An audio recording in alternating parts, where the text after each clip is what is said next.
સુરતના એક રેસિડેન્ટ ડોક્ટરની કરતૂત આપ સાંભળશો તો ચોંકી જશો। સમાજ વ્યવસ્થાની એક ડોક્ટર પાસેથી સમાજ ઉપયોગી બાબતોની અપેક્ષા હોય, પરંતુ આ કેસમાં સાવ ઉલટું થયું છે। એવું તો શું થયું કે ડોક્ટર વિરુદ્ધ અડધી રાત્રે પોલીસ ફરિયાદ થઈ? આ રિપોર્ટને ધ્યાનથી જોજો।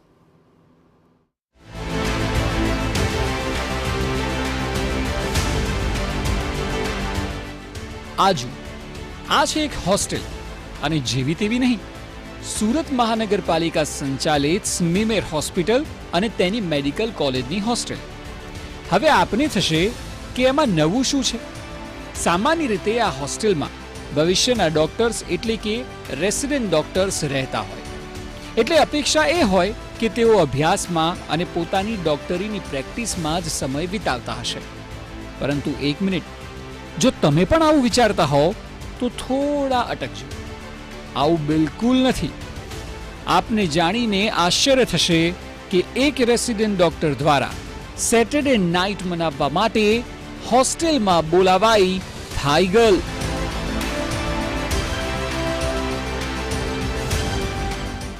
આટલું જ નહીં, હોસ્ટેલના ડસ્ટબિનમાંથી મળી દારૂની બોટલ।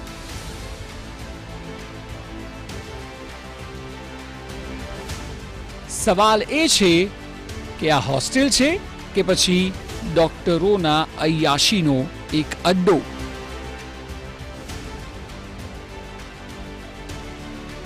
આ ઘટનાએ ન માત્ર કોલેજ પરંતુ સુરત મહાનગરપાલિકાને શર્મસાર કરી નાખી છે।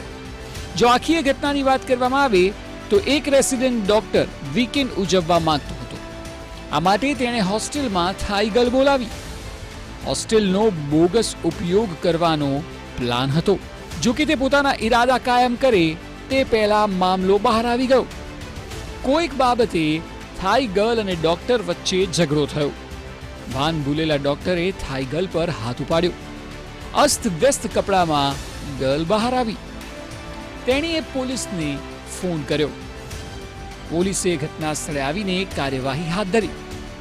જો કે આખો મામલો બહાર આવતાની સાથે સ્મીમેર મેડિકલ કોલેજના ડીન દ્વારા તપાસના આદેશ આપી દેવાયા છે। પહેલા કમિટી બનાવવામાં આવશે અને ત્યારબાદ કાર્યવાહી પણ કરવામાં આવશે। સાંભળો।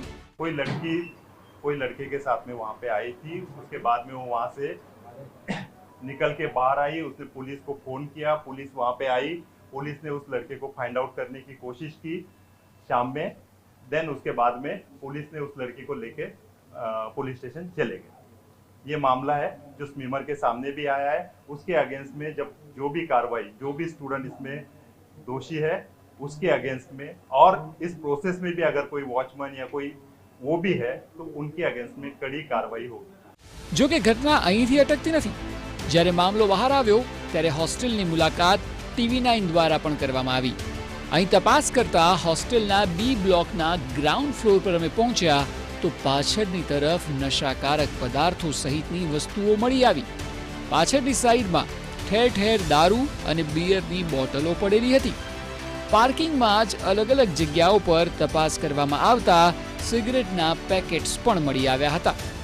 બ્લોક બી એમાં રિયાલિટી ચેકની વાત કરીએ, એમાં ખાસ કરીને જે રેસિડેન્ટ ડૉક્ટરો રહે છે એમને જે કંઈક વિવાદો સર્જ્યા છે એને લઈને તપાસ કમિટી રચવામાં આવી છે। પરંતુ આજે હોસ્ટેલ દ્રશ્યો દેખાઈ રહ્યા છે, આ હોસ્ટેલમાં જે કંઈક ડૉક્ટર્સ રહેતા હતા અને પોતે આ ડૉક્ટર તરીકે ભણવાનું અને પ્રેક્ટિસ પણ કરતા હતા। સમગ્ર ઘટનાક્રમમાં તપાસના આદેશ આપી દેવામાં આવ્યા છે। થાઈ યુવતી સાથે જે મગજમારી કરવામાં આવી હતી એ મગજમારીને મુદ્દે હવે તપાસ કમિટી રચવામાં આવી છે।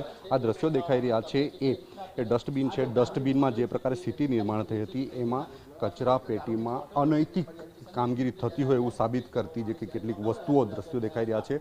દારૂની જે કંઈક બોટલો છે એ દેખાઈ રહી છે। એ મહત્ત્વની વાત છે કે એ સાક્ષી પૂરે છે કે આ જે હોસ્ટેલ છે એમાં અનૈતિક પ્રવૃત્તિ ચાલતી હતી।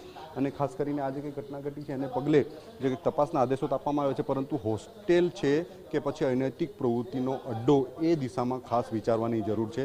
ખાસ કરીને આ જે ડૉક્ટરો છે એ ડૉક્ટરો મહત્ત્વની ભૂમિકા ભજવતા હોય છે અને ખાસ કરીને જે વિવાદો થતા હોય છે એ વિવાદોને પગલે સ્મીમેર હોસ્પિટલ જે કંઈ કહી શકાય કે એ કાયમ વિવાદોમાં રહેતી હોય છે અને એ જે કંઈ ડૉક્ટરો છે એમના પર કડક કાર્યવાહી કરવામાં આવે તો આ પ્રકારના નૈતિક અનૈતિક જે કંઈ કામો છે એના પર રોક લગાવી શકાય, પરંતુ જરૂર છે ખાસ જે કંઈક રાજકીય શક્તિ અને ખાસ કરીને અધિકારીઓ છે એમના પર કડક વલણ અપનાવે, અને જેના કારણે સમગ્ર જે કંઈ આ પ્રકારની અનૈતિક પ્રવૃત્તિઓ અને વારંવાર જે બટ્ટો લાગે છે સ્વીમેર હોસ્પિટલના જે કંઈક સંચાલકો પર, એના પર જે કંઈક રોક લાગી શકે. સૌથી મહત્વની બાબત એ છે કે સ્મીમેર મેડિકલ કોલેજની આખી નર્સિંગ કોલોનીની હોસ્ટેલમાં તમામ જગ્યાએ જ્યાં નજર જાય ત્યાં સીસીટીવી કેમેરા પહેલેથી જ લગાવવામાં આવેલા છે, છતાં પણ રેસિડેન્ટ ડોક્ટર દ્વારા આ રીતના કામ કરવામાં આવી રહ્યા છે. થાઈ ગર્લને હોસ્ટેલમાં લાવવાનો સમગ્ર કાંડ પણ સીસીટીવીમાં કેદ થયો જ હશે. ઘટનાને લગભગ 2 દિવસ થયા, છતાં પણ હજી સુધી કોઈ કાર્યવાહી થઈ નથી. સવાલ એ છે કે શિક્ષાના નામે શું કરી રહ્યા છે રેસિડેન્ટ ડોક્ટર્સ? આટલી મોટી કરતૂત કઈ રીતે કરી? શું આ કાંડની જાણ અન્ય કોઈને નહોતી? સીસીટીવી ફૂટેજ કેમ નથી આવ્યા સામે? શું આ રીતે બનાશે ડોક્ટર? આ તમામ સવાલો થવા ખૂબ સ્વાભાવિક છે, કારણ કે એક ડોક્ટર પાસે અપેક્ષા એ હોય કે તેઓ સમાજને ઉપયોગી કામ કરે, ત્યારે આ પ્રકારના કાર્ય કરીને કેટલાક લોકોને લીધે તમામ ડોક્ટર્સની શાખ પણ ધોવાતી હોય છે. જરૂર એ છે કે સરકાર દ્વારા આવા લોકો વિરુદ્ધ કડકમાં કડક ગાઈડલાઈન બહાર પાડવામાં આવે, અને જો તેઓ ગાઈડલાઈનનું ઉલ્લંઘન કરે તો કાર્યવાહી પણ એવી થવી જોઈએ કે જે ભવિષ્યમાં આવતા વિદ્યાર્થીઓ, રેસિડેન્ટ ડોક્ટરો તેની કાળજી રાખે. નિલેશ ગામિત, TV9, સુરત.